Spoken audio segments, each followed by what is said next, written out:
Yeah, I've had this for the last, I think, maybe 7 years. You might recognize some of the characters, including this boy. Look at that. These are but some of the toys that I, as a grown man, have collected to represent my love for the franchise. I waited a year for this. From purchase, I pre-ordered this. It took a year to get to my house. I also have all the other variants as well. They're up on the shelf that you can't see. As you can see, we have Robert the rabbit. Heather's face takes up the real estate on my hand. And I also have this limited edition Konami Silent Hill 2 hoodie. So when I say I'm a Silent Hill 2 fan, I'm a fan. If you're unfamiliar with the story of Silent Hill 2, let's recap. The game starts out with our main character, James Sunderland, shooting a cologne advert in a public bathroom before filling us in that he is returning to Silent Hill to try and find his late wife. That doesn't make any sense, but it will as the game continues. Now, as James continues and makes his way through Silent Hill, he comes across various other characters, like Angela being the first one he finds, Eddie being the second, Laura technically being the third, since he doesn't actually get to talk to her until later, and Maria being the final. Now, each of these characters have a very unique aspect to them, and each of them affect James in their own unique way, as well as James having to make his way through the horrors of Silent Hill, a town that has long since become haunted for some reason, and forces him to face aspects of his personality, personified in horrifying monster designs. Now, way back then, the game was originally highly praised for its storytelling, its graphics, its character design, its sound design. Almost every aspect of this game was universally praised, and it has only gathered a massive online following and has inspired decades worth of video game developers to make their own very similar experience. To say that Silent Hill 2 is anything but one of the most influential horror media entries of all time would be debatable. So when I tell you that Bloober Team, the guys that made Layers of Fear, were going to be the ones given the task of recreating something so incredibly revered, gave a lot of us many reasons to be very afraid. Now, if you've played Layers of Fear, it's not a good game. It is a walking simulator. The game presents you with absolutely no peril at all, so why would you be afraid of literally anything in the game? You just walk through a tech demo. That is literally all it is. None of the other games that Bloober Team has made have been particularly notable either. So we were not impressed that Konami didn't use or reassemble an in-house development team to make this game. Instead, they outsourced it to flippin' Bloober Team. And quite frankly, I think you can tell at this point, boy, were we stupidly wrong. And we all owe them an apology, because this came out probably the best it ever could have come out. Regardless of who made this, the reception was only going to be as good as it currently is, which for the most part is quite good, especially if I was very impressed. I've already finished it 3 times, and with my extensive knowledge of the original game and with also my relatively extensive knowledge of this remake, I'm going to share a few thoughts about it. And because almost every aspect of Silent Hill 2 is notable, I'm going to break this down, and we're going to talk about each and every individual aspect separately. Now, I think everyone's going to have their own idea of what the most important aspect of the game is, at least in the context of talking about a remake. What has been preserved? What has been changed? What has ultimately affected the overall vibes of this remake? Well, first of all, I did see a bunch of purist original Silent Hill 2 fans getting a little bit apprehensive about the potential combat system, especially considering the promotional material that was released where we saw a lot of the combat system. For some reason, Konami, why did you do that? Even Bloober Team was in the dark about why you did that. And I've also seen some Silent Hill 2 fans complaining about it. If there's a combat system, it's not scary anymore. Allow me to completely debunk that. So first of all, only one thing has been added to the combat system over the original game. One, okay? And that is the dodge mechanic. That's it. There is nothing else added to the combat system. A relatively effective dodge. You could argue that being able to free aim with the gun is also a new addition. It is, but it's also just a natural addition considering it's an over-the-shoulder game now. You would expect that. You would also expect James to be able to dodge, considering he is a human being with cognitive thought. You would think move out the way of the things happening. Would be a natural inclination. So if anything, having a dodge mechanic adds to the immersion, because you would expect a human being to be able to do this. But is that the only thing that's actually changed about the combat in the game? No, that's the only thing that's changed about your combat controls. Now, I know people were going to be afraid that, oh, is there like a parry mechanic? Is there a block mechanic? Is there a lock-on? Is there any of these extra added things to ruin the combat of Silent Hill 2, which was already terrible?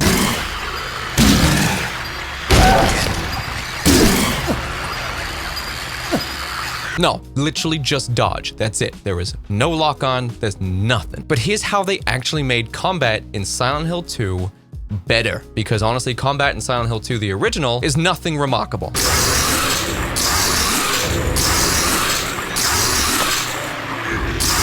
I have been playing Silent Hill 2, I think for 23 years. I played it not long after it came out, and I have speedrun that game. I have beaten that game over and over and over. In fact, I've done live streams where I've beaten it 3 times in a 6-hour stream. And not once did I ever stop to fight anything, because in the original, the game does not make you do that.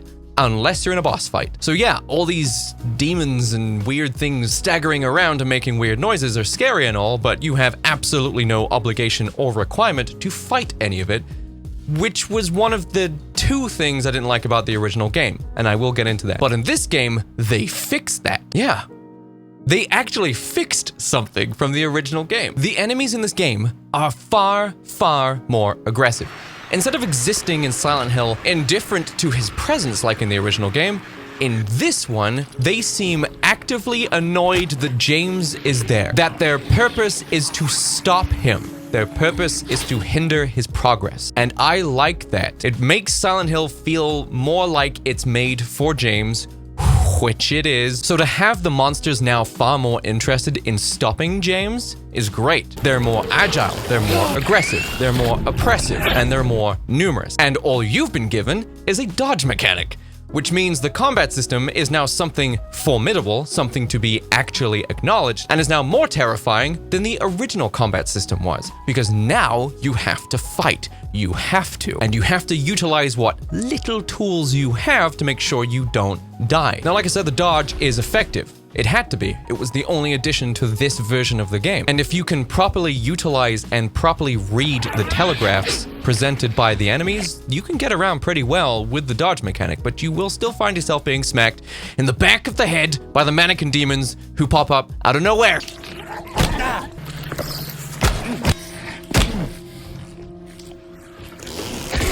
The game is also just as claustrophobic as the original, even with the over-the-shoulder camera view, meaning these now more aggressive enemies in higher numbers in tight spaces feels even more panic-inducing.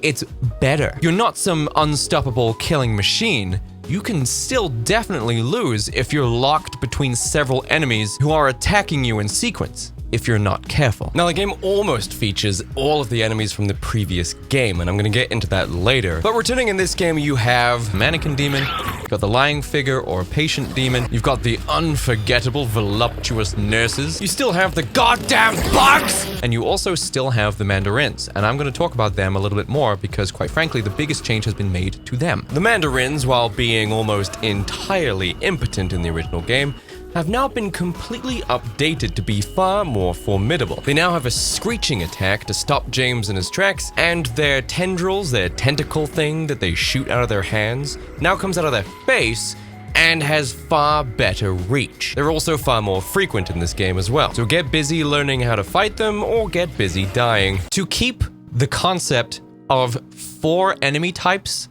fresh and unique through the entire game, because they don't add anything new, what they've done is they've created variants of the existing monsters. At first, you will be confronted with the recognizable, relatively easy to fight versions of each of these enemy archetypes. But as the game goes on, especially as you visit other worlds in all of these locations, you will find that not only do the designs of these enemy types change, but also their behavior and their attack patterns and how much health they have. and how aggressive they are. All these things also change. And on top of that, you also have some areas that have a completely unique version of an enemy that you haven't come across yet.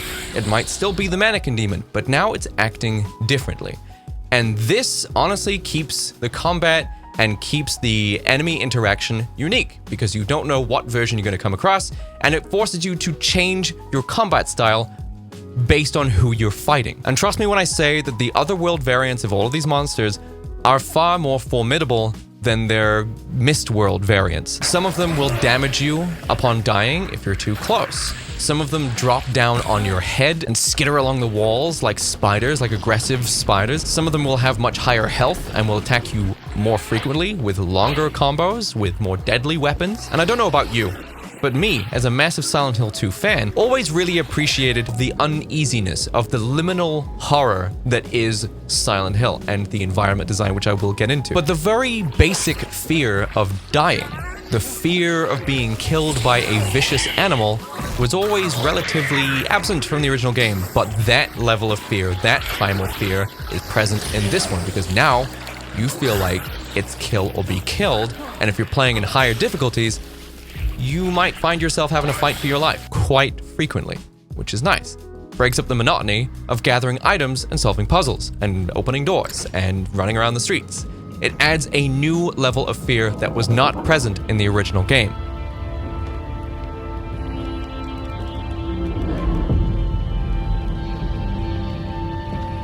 Now, one of the other super important aspects of Silent Hill 2 is the entirely unique soundtrack created by Akira Yamaoka, who also did the sound design as well, mainly this sound. Yeah, which also makes a return in this game. Very nice. Now, the sound design for all of the monsters has been greatly revamped, which you would expect considering the overwhelming size of the sound department compared to the original, with Akira Yamaoka now just being the composer, instead of being solely responsible for all of the sound in the game. Monsters making a single WAV file sound in the original game, they didn't have too many sounds, too many layers, it was quite bare, making them very recognizable, but they were a little bit scaled back in terms of the range of sounds that these monsters could make. Now, that probably could be due to the fact that PlayStation disk space was not that ample and simply had to be cut for space reasons. But in this one, they've gone nuts. Added far more layers of audio to the monster sounds, adding upon the already existing sounds that they had from the original game. They now sound far more horrifying. There are far more layers, far wider ranges to the sounds that the monsters make, which is fantastic.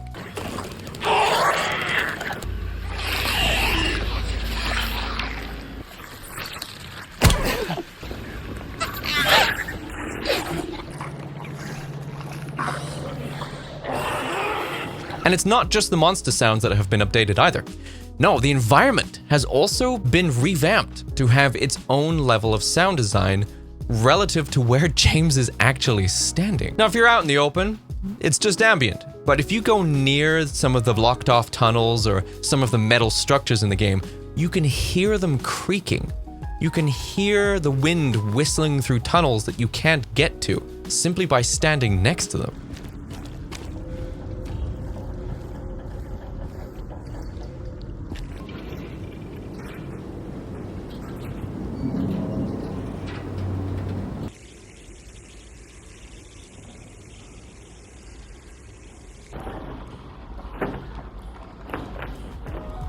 The footstep sound effect is no longer just one WAV file being played over and over again at different pitches.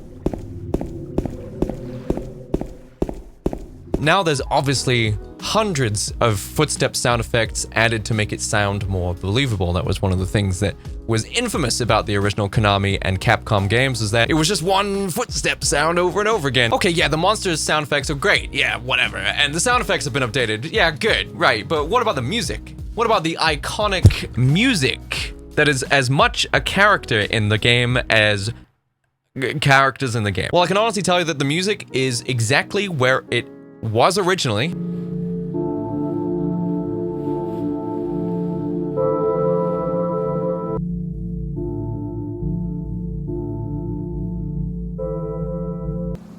Thanks. But Thanks. But Yes?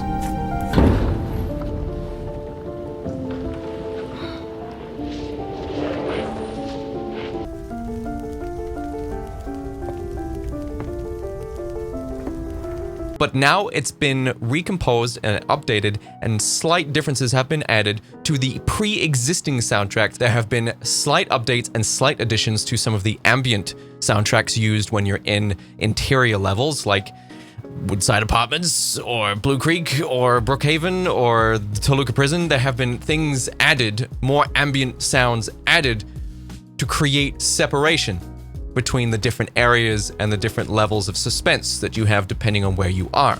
All very welcome additions. They are additions, they're not massive changes. They have been added to the pre-existing core soundtrack of the game, which is wonderfully preserved by Akira Yamaoka and expanded upon by the same dude. You cannot argue any of it. And if you are, you're just simply mad that there are new things in your old game. Which, you can have that gripe if you wish, but it's not really a hill worth dying on. The graphics! Now the graphics, some people would argue, not that important. But to convey the very unique sense of liminal horror that Silent Hill was famous for, before that phrase was even used to describe a type of horror, very much came down to the already originally praised graphical capabilities or graphical presentation of the original game. Even on the PS2, the graphics were praised for being very good for the time, and they were, and they still are. They're still pretty good. A lot of PS2 games don't look anywhere close to as good as Silent Hill 2 looks. So to say that the graphics were not going to be important for a remake of Silent Hill 2, I think would be a little bit short-sighted, a little bit naive, because I feel like the graphics are super important to conveying the environment that is so characteristic, that is so recognizable, that is so influential. So the graphics had to be good. And this game does feature ray tracing, a relatively brand new graphical concept that has really bumped up the detail in modern games. And I'm glad that there is ray tracing in this game. That being said, there are massive graphical differences between the PC version and the PS5 version. Any PC footage I show you now will be from other content creators who will be credited on screen. Now, the PS5 version is greatly inferior to the PC version, but that's not to say that it is ineffective at conveying the horror that lies within. The resolution, the colors, the anti-aliasing, everything is better on the PC version, but the PS5 version is perfectly playable. I have played it. It doesn't break the immersion with the lack of graphics, okay? It's still great. But if you have played the PC version and then you go and play the PS5 version, you will find that it's probably quite jarring. And the PS5 version does present you with, let's just say, Sophie's choice. Do you want high frame rate and bad graphics, or do you want great graphics and crap frame rate? Make your choice. Oh, I couldn't possibly decide. Obviously, for me, I went for the performance. I need the 60 frames a second. I cannot play a game anything less than that. So I went for the performance version, which is what you're seeing. This is what my footage is. My footage that I'm using is the PS5 performance version, where the graphics have taken a minor hit. It's running at 1080, but we are getting a relatively smooth 60 frames a second. I say relatively because Unreal Engine 5 does have its way with the performance at some points, but it's not overly noticeable. It doesn't overpower the overall experience you get from playing the game. Now, before we get into some of the nitty-gritty details of the Silent Hill 2 remake, allow me to talk about some of the new additions that are present in this game, on top of the additions that I've already mentioned.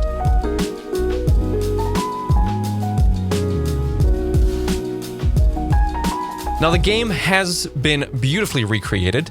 For the most part, is completely untouched, and any changes or additions to the game have purely enhanced the original experience, rather than changing it. Maria has more lines. She has an additional cutscene. She has a new outfit script. She has a new voice actor. And I'll get into the voice acting a little bit later on because I feel like it's one of the only inconsistent things in the game. Angela also has a new cutscene in the game, adding more to her backstory, consolidating her already existing character. Any new dialogue has been reserved primarily for the new cutscenes or the new idle animations or idle dialogue that they have. And while there have been some rewrites to the original script, this is primarily to get rid of some of the more awkward moments from the original regionalization from 2001, allowing for a more natural dialogue to appear in the familiar cutscenes. Is it dead? What the hell is it? What the? I'd better take it anyway. You said your wife Mary was dead, right? You're not friends with that red pyramid thing, are you? Red pyramid thing? I don't know what you're talking about. Another really welcome addition to the game has been the explorable buildings. In the original game, obviously due to size and time constraints, the town of Silent Hill feels relatively like a set. It's just a backdrop for James to run around in and, you know, find bits and pieces and dustbins and underneath cars and stuff like that. But in this game, it feels like a previously living, breathing town that has been mysteriously abandoned and replaced by whatever horror now exists there.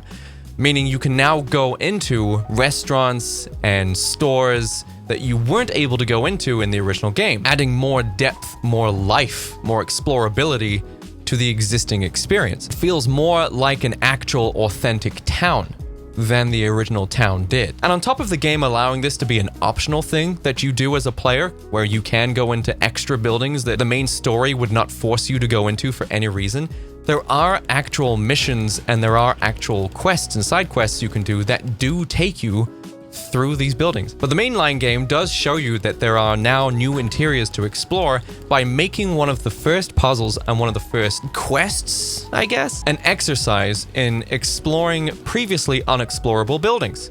You go into new buildings. You have to. It's part of the game. And this is the game's way of showing you that there are now new aspects to the town that you remember. You can now go inside them, which is incredible. I've always wanted to go inside Happy Burger, and now you can.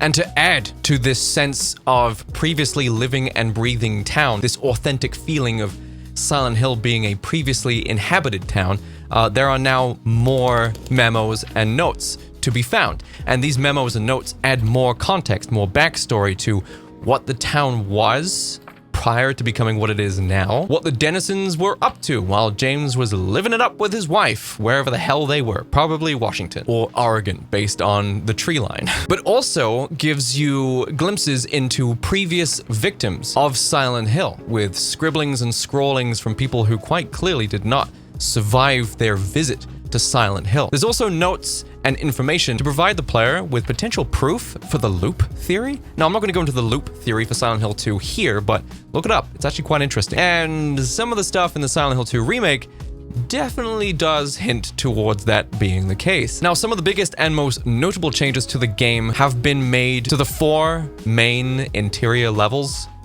dungeons, temples. You got Woodside and Blue Creek. You got Brookhaven. You've got Toluca Prison, and then you've got the hotel. These 4 do make a return. They are the primary interior focus of the game, as they were in the original, and the major changes have been made to these primary interior locations. Now, I'm going to get to the level design soon, but what I will say on this particular topic that I'm on right now is that the layout of these interior levels have been completely changed. It is not like the original game at all. Everything has been spun around, twisted, changed, moved, and updated. There are now new puzzles alongside the existing puzzles. Existing puzzles have been slightly changed.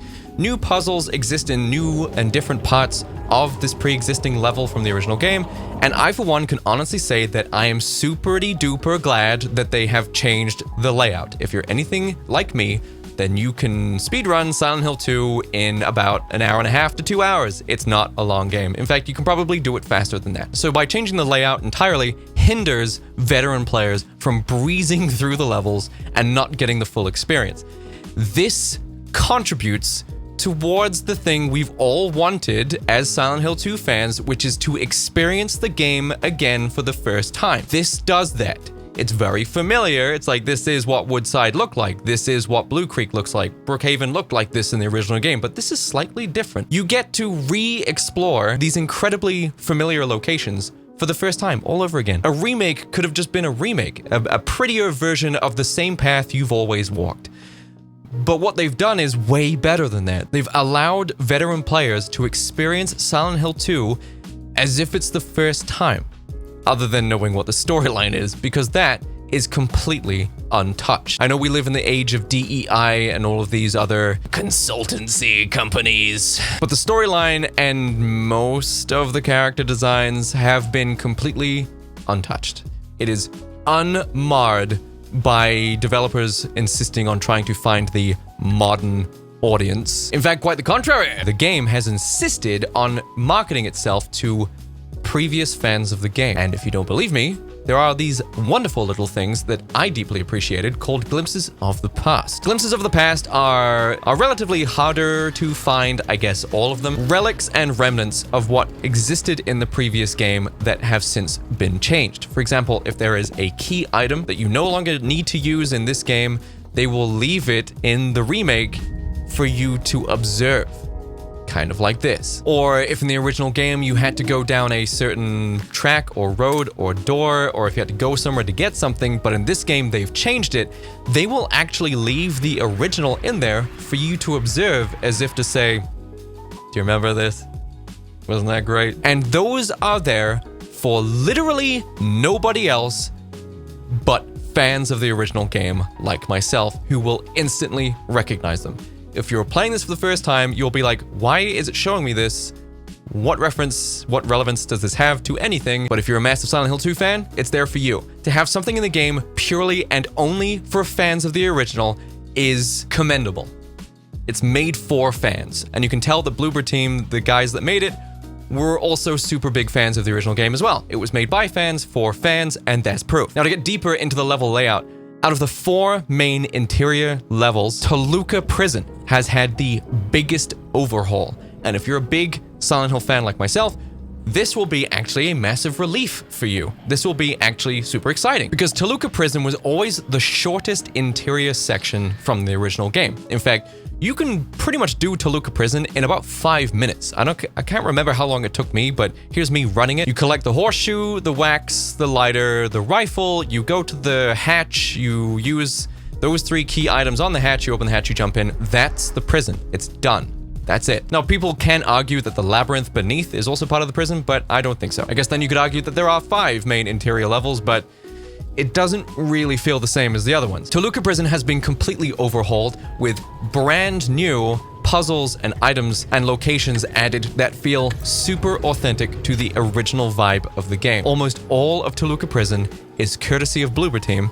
It's all of their original designs, all of their puzzles, and they feel exactly like the original game. They feel like they've been there the entire time. They fit right in there. And for this being the biggest new addition to the game, it really does feel authentic to the original and also to the other interior levels. It fits right in. It's not jarring. It doesn't stand out like a sore thumb. It really does feel like it should be there. So that's great that Toluca Prison has had at least an hour added to how long that section is. And yes, the invisible demon, still there.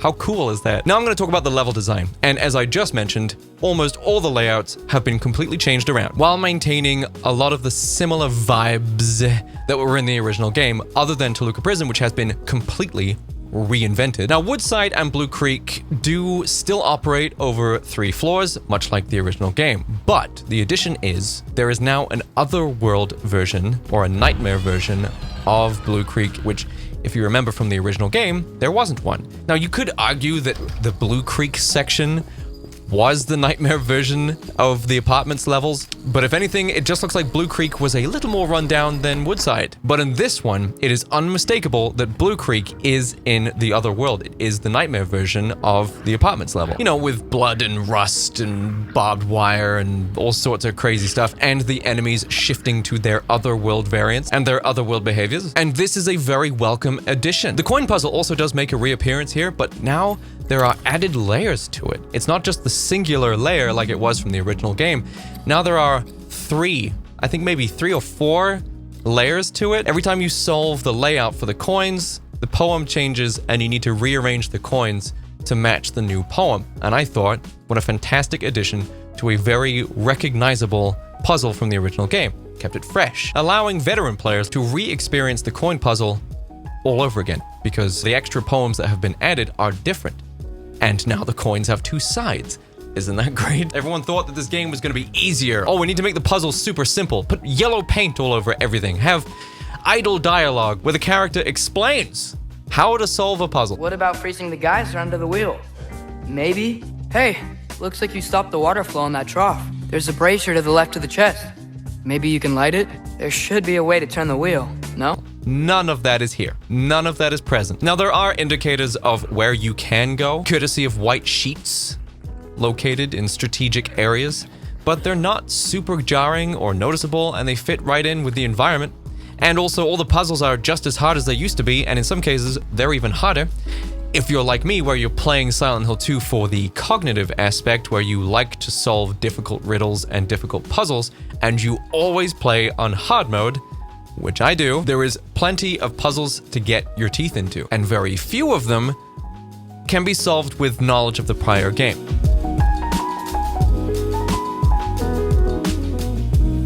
With the technology progress we've had over the last 2 decades since this game came out, there is now the ability to add far more detail and far more assets to the level layout and the level design in order to convey a wholly unique otherworld experience. Now, the Mist world does have a very recognizable change in terms of adding far more abandoned items and personal belongings and cars and furniture and garbage and roadworks. There's now more of that, and it's been strategically used to create a sense of lived in, right? And as much as the Fog or Mist world has been updated, so too has the other world, so too has the Nightmare Realm. More has been added, and it has been updated authentically and true to the original vision. It doesn't feel like the movie version, it doesn't feel like a new version, it feels like the Silent Hill 2 version of Otherworld, just next gen, just updated, just added with authentic additions like more rust, more barbed wire, more gates, more and on top of that, even more importance, thanks to the technological advancements we've made since the original, more emphasis has been put on lighting, which we could not have done in the original game. Lighting in this game is, unlike the original game, now an important aspect of the horror. There are many, many sections of the game where there is no light source other than your flashlight. Your flashlight. We call it a torch over here. We call it a torch. We don't call it a flashlight. And with these level designs being massively expanded, they are infinitely longer than their original predecessors. You find yourself wading through pitch darkness, lit only by a very small circle of light emanating from your jacket, which, if you're in that environment for long periods of time, gives you this weird sense of tunnel vision where you're desperate to see more of the room you're in because you need to keep your wits about you, because now it's not fixed camera, now it's over the shoulder. You are constantly swiveling around to see what's hiding in the dark corners of every room. And that is a whole new layer of horror that wasn't as pronounced in the original game, because the original game only got so dark, or at least the super dark sections weren't as frequent. And then you combine this sense of tunnel vision, the tight environments, the aggressive enemies, and the higher frequencies of these enemies appearing in these small rooms really does close the player in and feel claustrophobic and give you a sense of panic, especially when you are forced to fight an enemy that you have just sprung upon in the darkness. It is fantastic. Original Silent Hill 2 veterans thinking they weren't going to have even a small aspect of fear playing this game, you'd be wrong. Especially if you play this on max difficulty, you will feel like you are fighting for your life. But yes, Otherworld feels super oppressive. It feels claustrophobic. It gives you a sense of tunnel vision and panic that feels very familiar to the original experience. And with massively different layouts, you're also now stumbling around in the dark, not knowing where to go. And with no mini-map, like all modern games have, you're also constantly consulting the map that you have with you, which is also very good, because you want to feel like you're actually there. You don't know this building that you're in at the moment. James doesn't know it. He would be pulling out a map all the time because he doesn't have a mini-map that he can just look at whenever he doesn't know where he's going. There's no quest marker. There's no breadcrumb trail to follow. You have to look at your map. You have to pay attention to the hallways that you're running down, as you would in real life.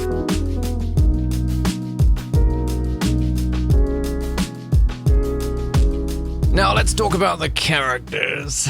Now there's not many characters in this game, thankfully. I think to have too many characters would be too overly distracting from James's initial quest to find his wife. So to have so few characters and even fewer still not so interested in hindering or helping James in any way is quite nice, and also good that it's been maintained. Like I said, some of the characters do have additional dialogue and additional scenes. James, for example, has additional dialogue. He has new ways that he interacts with people, and it's been changed for the better. James has been changed for the better.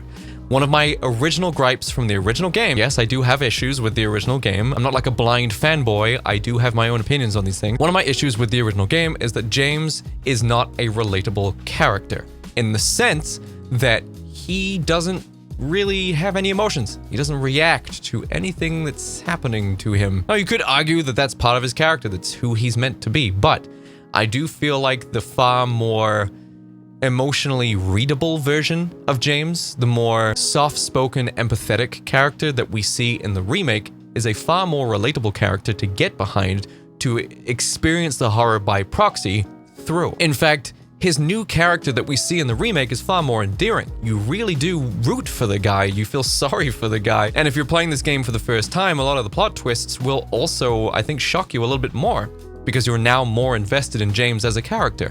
And returning players, like myself, are also now more invested in James as a character. Rather than using James as an avatar to navigate Silent Hill 2, now you're watching James experience Silent Hill 2, and it's far more enjoyable. And the voice acting and the facial animations are absolutely perfect, and they convey his emotional standing perfectly every single time. Has every character been perfectly recreated?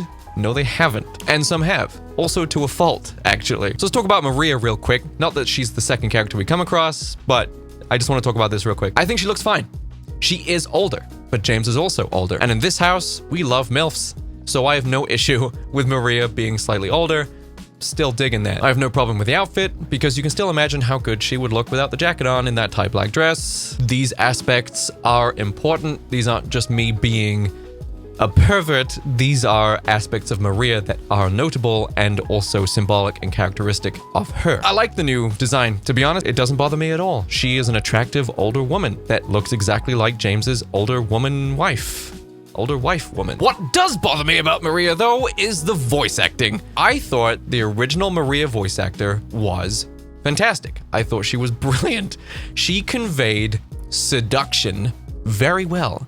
And also this sense of short fuse crazy lady that she's, meant to be. She's meant to be volatile, and she's meant to hinder James's progress by being, seductive and emotionally manipulating. That's what her purpose is. And the original Maria voice actor had a very seductive delivery. It worked. It was so good. And most people could probably replay her dialogue in their heads one-to-one perfectly because of how notable and recognizable it was. However, the voice actor for the new Maria, not very good. She's quite weak, to be honest.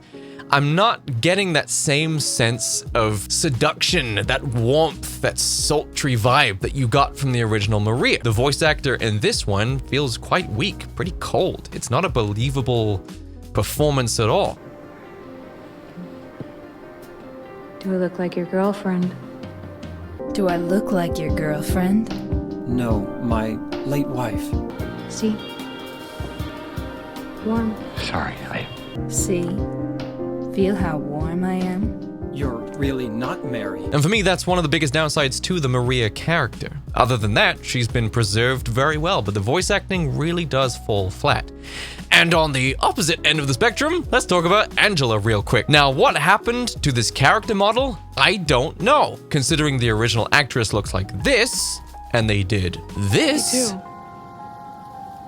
I'm looking for my mama. Look, I know there's going to be an aspect of people watching this being like, oh, you just need to be fappable. The SA victim, that's disgusting. No, what I'm saying is she is distracting to look at in a different way. Now, you could mention that there was a DEI consultancy company involved with this game, and that maybe Angela was a casualty of this collaboration, but I'm not going to go that far into it. I don't really care that much. But I will say that Angela's character model is crap in terms of preserving how she looked in the original and also her accuracy to the model that she was based on for this game. It is slightly fishy and consistent with some of the other casualties that we've seen in the modern gaming market as of late. But PC modders have fixed this to various degrees.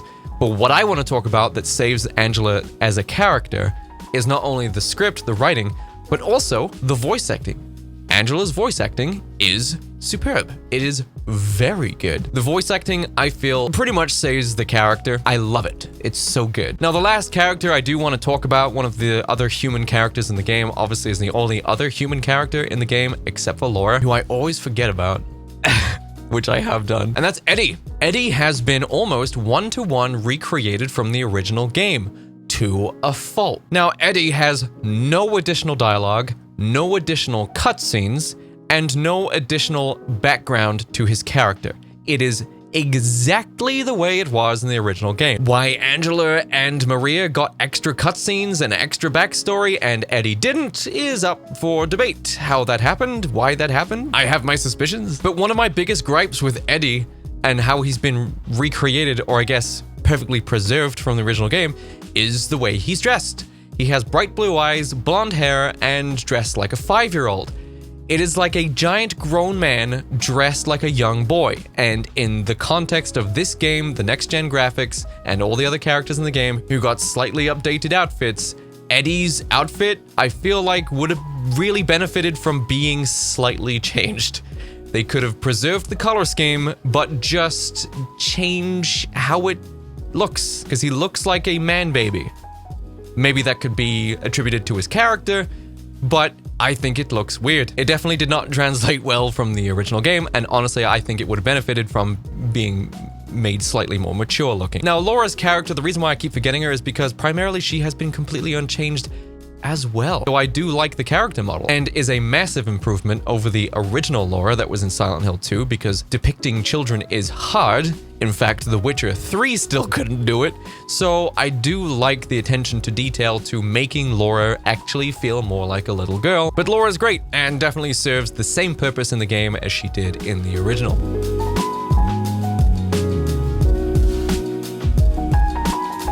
Now let's talk about the boss fights, because I have spoken about the monster designs already without mentioning Masahiro Ito's name. Monster redesigns, obviously very, very welcome, and I have spoken about them already, but I want to talk about the reimagined boss fights, because these are one of the few times in the original game where you have to fight, except for Pyramid Head. You don't have to fight him. You still don't, actually. A very fun detail from the original game, present in this one. You don't have to fight Pyramid Head.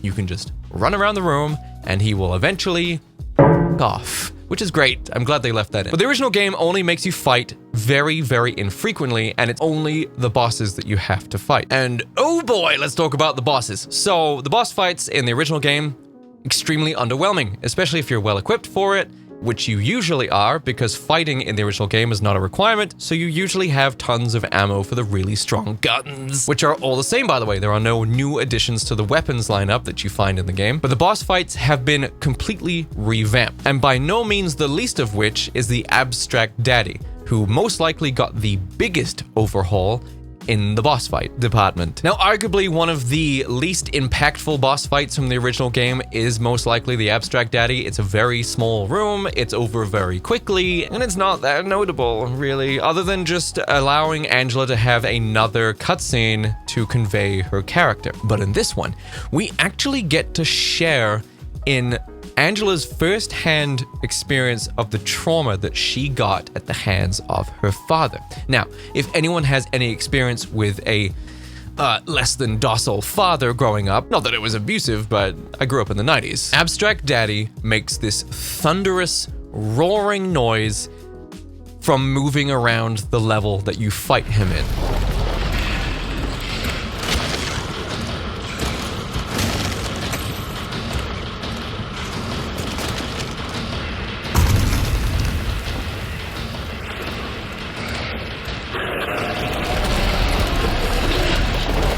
And it's a noise that is in no small way similar to the noise that an angry father makes when he gets home from work and your mother has told him what you did and he storms up the stairs and all this noise and thumping and crashing, and it's so scary. It is traumatizing as a child, and you never forget that childlike horror of hearing your dad storming up the stairs and the thunderous noise it makes throughout the whole house. It's deafening, and the thing that is going to smash through the door is coming for you, and there's nothing you can do to stop it. Maybe I also have some of that trauma. But the sound design and the arena layout perfectly recreates that sensation that Angela clearly went through. And I feel like there was a very, very welcome addition to the Abstract Daddy boss fight, to the boss fight updates in general, was the Abstract Daddy update. You get to share in Angela's trauma by fighting him, by feeling some of the fear that she most likely had when she was a child, and some of the trauma that she still carries now, considering the events that followed. You also get to see aspects of her house, including a figment of her bedroom where she used to hide as a child. These are all wonderful additions to really make you connect with Angela as a character, which you could argue you didn't need more of it, but it's definitely welcome and is consistent with her characters. So the Abstract Daddy boss fight update, fantastic. And not to reference what I said earlier on in the review where I said almost all the monsters have come back to reprise their roles in this game, the one who was removed was actually the Abstract Daddy enemies from the end of the game in Lakeview Hotel. They are no longer there. And I think that's a good thing because I feel like it's holding more reverence for the significance of the boss fight. If we think retrospectively here, diminishing a boss into just a random mob enemy that you encounter later on in the game does tend to diminish the value of the boss. Now, you could argue that perhaps these Abstract Daddy enemies are here because technically Angela's also here, but I like the fact that Abstract Daddy is a boss and nothing less. So let's talk about Pyramid Head. Now, Pyramid Head, or Red Pyramid Thing, or as he's named in this game, the only character to reference Pyramid Head in the original game is James, whenever he's talking to Eddie. You're not friends with that red pyramid thing, are you? Red pyramid thing? I don't know what you're talking about. James is the only character to name him. That line of dialogue has been cut from this game. The only line of dialogue that names Pyramid Head, other than a text description at the end of the game that actually says Pyramid Head, the Red Pyramid Thing, has been removed from the game. So Red Pyramid Thing / Pyramid Head is utterly and completely nameless in this game. I don't know why they cut it and didn't add it back somewhere else. And that description has also been cut from the end of the remake, so I can only imagine it was a deliberate decision to remove all references to Pyramid Head's name from this remake. But the Red Pyramid Thing line is missing from this game, which means Pyramid Head is nameless. So I will call him Pyramid Head instead of just so we know who I'm talking about. The Pyramid Head boss fights are still in the exact same places as they were in the original. You have one in Blue Creek Apartments to signify the end of the level, and then also you have the boss fight with the two spear-wielding Pyramid Heads at the end of the game. These are still present, they are still where they were in the original game, but here's where the update to his character is. Pyramid Head has been made far, far more powerful in this game. His strength and his aggression is far more formidable and horrifying, therefore further justifying the fear that James has for Pyramid Head. Pyramid Head in this game feels short-tempered, frustrated, far less patient than Pyramid Head did feel in the original game. In this one, he feels like he's out to get you, and that I love. I feel like Pyramid Head definitely needed an update to his presence, to his strength, to his fear that he inflicts upon James for merely existing. And yes, you do get to see him and get introduced to him the same way you do in the original game. It's still there, which is fantastic. But Pyramid Head, if you weren't afraid of him before, if he was a mysterious, misunderstood character from the original game that you just wanted to get to know better, in this one, you get to know him better and you regret it. He is extremely horrifying. He has a very overwhelming presence in the game, and it is very welcome. So to wrap up, my final thoughts on the game as a massive Silent Hill 2 fan. I experienced the original Silent Hill back in '99, I believe, when my uncle visited with his PlayStation, and he bought Silent Hill from town in Cheltenham, bought it back, left it on as he went out for a night on the town, and me, being 8 years old, wandered into his room and saw the screen with blood on the piano and the crazy music playing, and I was scarred forever. It was inevitable I was going to be a massive Silent Hill fan. And as a Silent Hill fan, as I mentioned at the beginning of this video, I feel like this is about as faithful of a remake as it possibly could have been.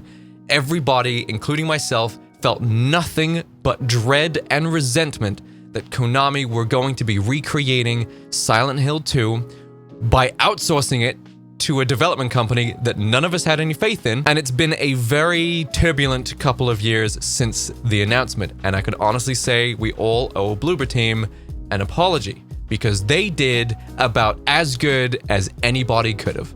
So congratulations, Bloober Team, you did it justice.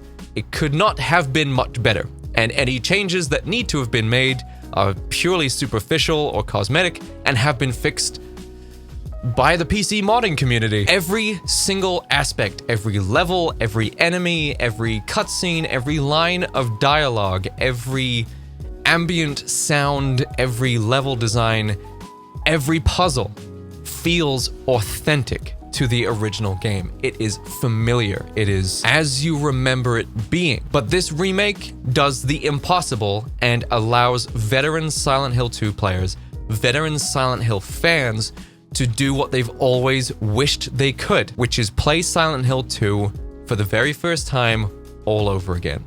And this is about as close as we are ever going to get to that experience. But if you're like me, if you're this kind of Silent Hill 2 fan, you replay them almost every year. You replay them frequently. You get different endings, you explore different rooms. You just love the vibe. You love the ambience, the soundtrack, the storyline. You love everything about it, and you can't get enough of it. This game is the same. I didn't feel like when I finished it that I finished it and I'm done with it. All I wanted to do was go back into it again and feel that atmosphere that Silent Hill 2 is so famous for, is so prolific for. And I wanted to get a new ending, and I wanted to break more windows, and I wanted to go through new buildings and find things that I didn't find in my original playthrough, which I did. I'm on my third playthrough and still finding new things. And the fan theories online, like the loop theory, for example, and the theory behind the photographs that you find throughout the game, there's new things here for longtime Silent Hill fans to get stuck into, to explore, to expand. It's fantastic. It's reignited it again. And I can only imagine that this is going to inspire, like the original did, an entire new generation of horror games to follow the same layout, which I can't wait for because I am sick of playing PT in different variations over and over again. Look, Visage was great,